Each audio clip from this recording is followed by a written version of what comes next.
Welcome to Content and Conversations, the podcast for entrepreneurs and business owners that want to prioritize connection and relationship as the primary tool to drive sales. Content and conversations are the two most powerful tools you have to attract the most amazing clients, build solid relationships, and sell more stuff. From sales, marketing, energy, and mindset, we'll discuss everything you need to hit your goals, make more money, and have more fun in your business. Let's go. All right. Hello and welcome back to Content and Conversations Live. I am Ryan Dowdy, your host, and today we are going to have a really fun conversation about sales messaging. So I have written down 6 mistakes that you're possibly making in your sales messaging and what to do instead. And so I will be 100% honest with you. I kind of toyed around with what should we call this? Is it sales messaging? Is it social media content? But I went with sales messaging because if you're making these mistakes in any of your messaging, whether this messaging is happening on social media, whether it's happening in your email, whether it's on your sales pages, whether it's happening in the DMs and your sales conversations, there is probably a missed opportunity. So rather than saying, hey, the 6 mistakes that you're making in your social media content creation, I decided to go with here are 6 mistakes that you're likely making in your sales messaging and what to do instead, because I think that is really, really important. And you're going to be able to make some pretty quick shifts to get some quick wins in your content creation. So let's dive in. So the first thing, and it's so funny that this is a mistake because this is definitely something that I used to teach back in the day. And this is such a fun part of like growing as a business owner and growing in our skill sets, but that you're spending a lot of time overcoming objections. If you were spending a lot of time overcoming objections in your content, so again, social media content in your emails, then it's a possibility that you're turning people off. And let me tell you why. Because I'm a big believer in energy and I'm a big believer on what we focus on expands. And if we spend a lot of our time, effort, and energy overcoming objections, what we are very likely attracting into our world, into our ecosystem with our marketing are people with objections, right? If we spend all the time in our messaging talking about why you need to come up with the money to invest in ABC, XYZ, or why now is the time to do this, and you do it excessively, you're going to wind up just attracting people that have objections. So what I like to do instead is speak to the result. So instead of being like, this is why you need to come up with the money for what I do, it's here is the result that you get when you work with us. And I don't care if you're an accountant, if you're a coach, if you're a marketer, if you're a VA, I really don't care, right? This is the result that you get by working with me. And this is absolutely positively priceless. Right? So instead of telling me this is why I need to come up with the money to make this investment, tell me why these results are priceless for the person that you get the best results for, because it's a very small shift. It's a very small nuance, but I promise you it's going to make a difference in who you actually attract, because you want to attract clients who don't have objections. You want to attract clients who see the value in priceless. You want to attract clients who want that result. So in your messaging, and again, all the different places it might be showing up, you want to make sure that you are speaking to that versus spending all of the time overcoming objections. Because again, overcoming objections typically can feel heavy. It can feel salesy. Most people aren't really awesome at doing it. And sometimes it makes your people feel bad. And we don't ever want to make anybody feel bad in our marketing. So just really looking through all of the content that you've created over the past 30, 60, 90 days and be like, how much effort and energy am I putting into overcoming objections instead of empowering my people, instead of selling my result? Because I would rather have empowered people who want the result that I offer than overcoming objections and have somebody feel convinced to buy anything. Same thing in your sales conversations. I just want to be clear there. This doesn't just have to be in your sales, in your written content, right? Or your one-way content. This is even in the sales conversations. And again, 2-3 years ago, I would have told you like, this is exactly how you overcome objections. And now I'm not trying to overcome anybody objections. What I'm trying to do is empower that person to make a decision. What I'm trying to do is help that person get the result that they desire and make an empowered decision to see, is it my solution that's going to get them there? Right? So the first thing is the mistake that you're making in your sales messaging is you're spending too much time overcoming objections, which is attracting the wrong people. The second mistake that you may be making in your sales messaging is that you're not talking about the starting point, meaning where is your ideal client starting from? And I'm going to give you an example. So say, for instance, it's a business coach and you tell people, I help people make $1 million. And everyone's like, amazing, I want $1 million. And so you have an inbox full of people who want to make $1 million, but all of them have no business idea, which is fine if you're a business coach that works with people with no business idea and helps them find that business idea and then to make $1 million.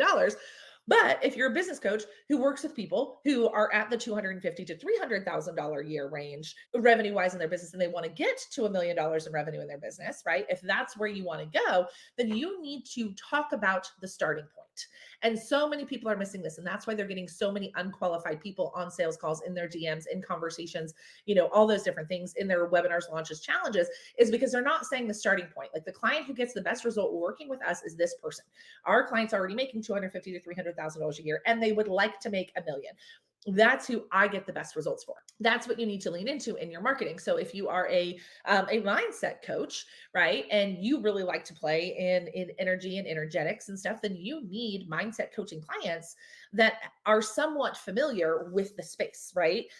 Jumping straight into energetics and all that different stuff with somebody who has no awareness of it is going to be a challenge, right? So there might be people, again, who want the promise of what it is that you provide, but they aren't going to be ready to buy because they are not at the right starting point to get the best results from you. So being really clear is, what is the starting point?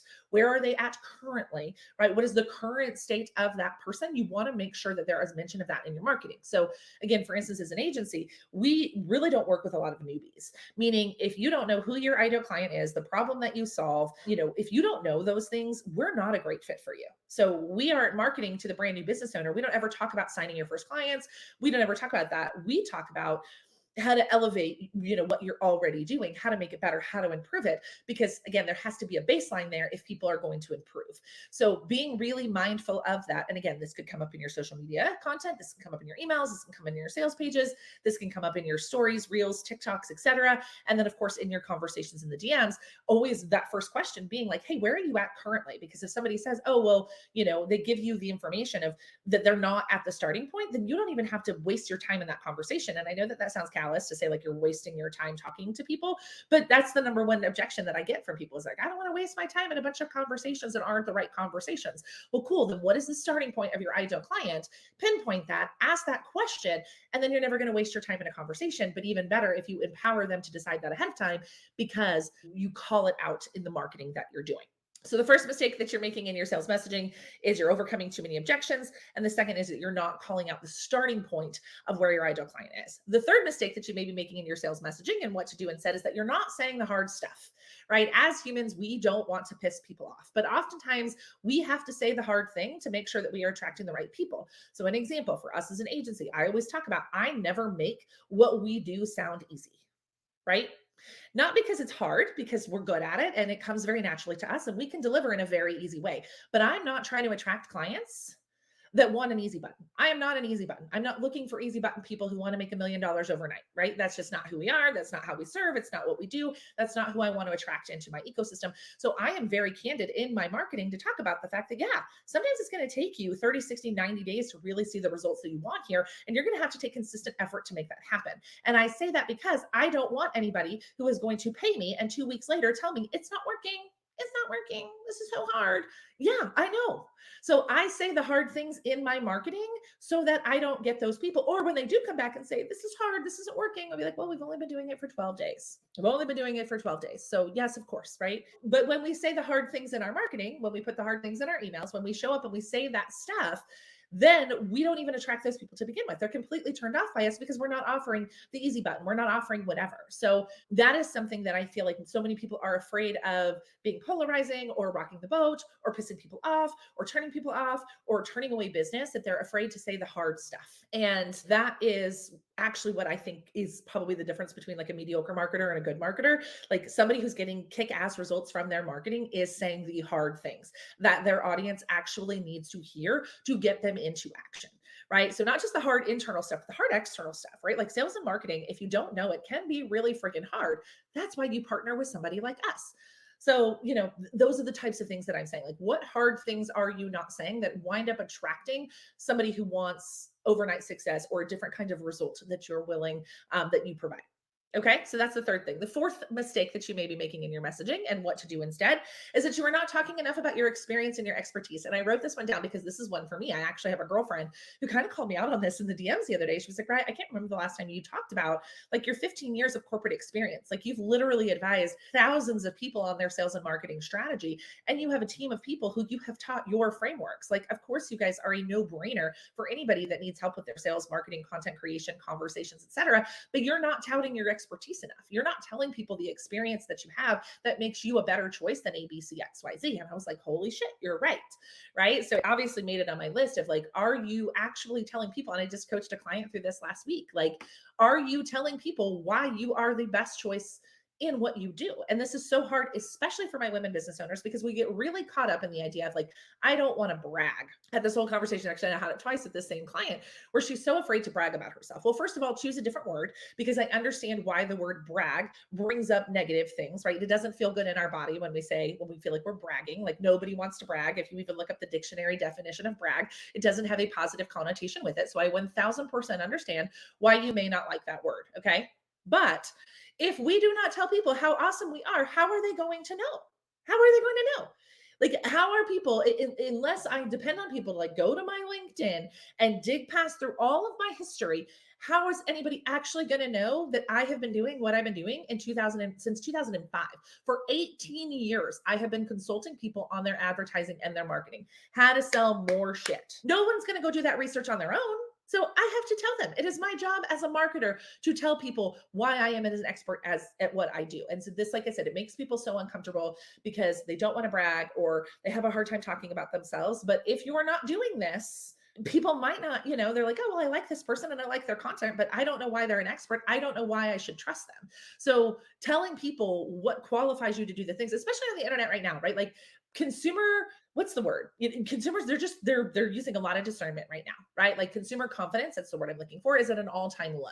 They are not buying from anybody that they are not confident is going to get them a result. What is the fastest way to get them confident, make them confident, is to tell them why they should trust you. Because especially if you play in online marketing land, if you are somebody who plays in online marketing land, this is one of the most important things that you can do, because there are so many people in online marketing land who actually have no real business experience, right? Like, the number of business coaches who have never actually run a successful business or been part of a successful business other than the coaching practice that they're running right now is terrifying, right? So, and business is one example. There's probably, like, thinking of bookkeepers, right? There's a lot of people that took a course on the internet to learn how to become a bookkeeper. If you actually like spent 15 years as a bookkeeper in a company, you should tell people that, because I don't want the online course taught bookkeeper. I want like the actual real life bookkeeper who has real life experience, right? But nobody's telling those stories. So I know why I should choose between bookkeeper A and bookkeeper B, or business coach A and business coach B, or health coach A and health coach B, right? Like, if you're a consumer of your own medicine as a health coach and you're like, well, I've done the work, I've lost the 50 pounds. I want to know that, versus the health coach is like, well, I just went to school and studied and I have it, but I've never actually experienced. I don't know how you're feeling. I've never been through what you've been through. Again, I want the person with the experience. So it's just being really mindful of making sure that we're telling those things, because that's going to be the difference between somebody buying from you and buying from somebody else. Okay, so that's the fourth one. Our fifth sales messaging mistake you might be making, and what to do instead, is to let go of judgment. To let go of judgment of your ideal client. Okay, so this is one that comes in a lot of different places. This is one where people tell me, like, my audience is full of freebie seekers, or I keep taking sales calls but nobody has any money, or I don't want to do this because my audience is this or my audience is that, and we're just judging the shit out of the people that we serve. And when we judge the people that we serve, right, when we think that everybody's broke, nobody has any money, nobody wants to invest, nobody sees value in what I do, we're just muddying the waters energetically, and when we wind up attracting those exact people. And guys, I used to be so guilty of this. I remember when I started my very first Facebook group, and there were like 200 some odd people in it. And for some reason, I wasn't making millions of dollars off my 200 person Facebook group. And I just thought that I had the wrong audience and the wrong people. And these people don't want to invest. They just want to pick my brain for free. And I was like, no, that's about me, not about them. Right. And so the number of people that they're like, well, I pause, I hesitate to talk about this because then I'm going to attract this type of person. Or when I talk about this, then I just get a bunch of freebie seekers. Or when I do this, this happens. And we're judging the people in our audience instead of being like, no, right? Even if it is just 200 people, out of the 200 people, are there not 10 people in that audience who actually need what you have to offer? So people are literally not showing up. They're not serving. They're not actually talking about their things because they're judging the shit out of their audience. Or I don't want to DM. This is my favorite. Like, my people don't like DMs. Fuck that. Pardon my French, right? Like, stop it. How do you know? How do you know they don't like DMs? You've never DM'd them, right? And I shared this actually on social media a few weeks ago. We were doing an outbound campaign and we were sharing a free resource with people, and it was going really, really beautifully. And we had 2 people out of almost like 100 outbound DMs. We had 2 people block us. 2 people got mad. Imagine being like, DMs don't work because 2 people got mad out of 100, right? Whereas like 40 some odd of those people actually wanted the free resource that we were sharing with them. Like, how crazy is that? But we are judging the shit out of our people. And, or we get on a sales call with somebody and they don't want to buy. And then we're like, oh, I just have an audience of freebie seekers. And so we're judging our audiences, and then we're changing how we show up based on the judgment of who we think is out there. Instead of being like, yes, of course, there are people who aren't going to buy our stuff. There are people who just want to talk to us for free. There are people who are not the right people, but that's fine. Right? That's perfectly fine. Let those people be there, because I know that my ideal client, the people who want to invest, and also a lot of the times our content, our sales activity is geared towards that judgment of that person, right? So people are like serious inquiries only, right? Because they want to not attract the freebie seeker. Like, what is that? Or I talked about this on social media last week when people are like, no pitch, I promise no pitch. Like, what? Why? You're a business owner. Like, you can't you can't pay your mortgage if you don't, like, I'm on a soapbox, on a big soapbox right now, right? But judging your audience or judging yourself and then curtailing your marketing, again, whether it's your content, your emails, your sales pages, your DMs, your sales conversations, based on the judgment of that people, is costing you thousands and thousands, if not hundreds of thousands, if not millions of dollars. So if you're judging your people and you're trying to screen out that person that you're judging in your marketing, it's costing you, I promise. Okay. And then the sixth and final thing, sales messaging mistake that you might be making and what to do instead, is that you're not telling any stories. There's nothing personal in your marketing. And this is something, again, guys, this is one that happens for me too, because I'm a high D in the disc, and I'm very direct. So telling you like fluffy stories and all of that is not my first reaction. It's not how I show up automatically. I have to very intentionally remind myself to sell stories. I have to very intentionally remind myself to humanize what I'm doing, because what I want to do is just give you the information. Like, I just want to tell you, this is why we're fucking amazing. This is why you should buy stuff from us. This is why I'm good at what I do. Buy here, right? Like, that's what I want to do. That is my first inclination, but that's not human nature. That's not well received. So I have to learn to, how do I package this up in a story so that it connects to people's brains in the right way, right? How do I soften my message a little bit to make sure that they see me as a real human? And so making sure that you are actually telling stories and like being a real person in your marketing is so important. And we are hesitant to do this because we don't want to air our dirty laundry. We don't, you're like, this isn't why I'm doing this. I didn't get in here. But like, listen, friend, if you want to make money on the internet in 2023 and 2024, people are doing business with people. And as I mentioned before, they're more discerning than ever. So they're going to do business with the people that they feel connected with. They're going to do business with the people that they feel like share life experience with them. They're going to do business with people that they actually see as humans, right? If they see you as just a business robot, they're not like, oh, that person's really good. But they're going, like, as humans, we're basic human need is to feel seen, heard, and understood. And we do that through connections, and we do that through story. And so if we don't tell those stories, if we don't make an effort to connect, we're going to lose a very large portion of the audience. I learned that actually only 3% of the population are high Ds. 3%, which means if I only communicate in the style that works best for me, I'm leaving out 97% of the population. 97% of the population if I'm only looking for more people like Ryan Dowdy. Right? So really thinking through what, for me, it's personalization, but whatever you're fighting in being personal, being a real person, telling stories, like really leaning into that, because that connection, those stories, those bonds are actually why people buy from you, because there's a million experts at what you do out there, right? We always talk about, how do I cut through the noise? How do I stand out? My market is saturated. Well, how do we stand out in a saturated market, right? It's through our story. It's through who we are as humans. It's through our shared values with our clients, not just our expertise, right?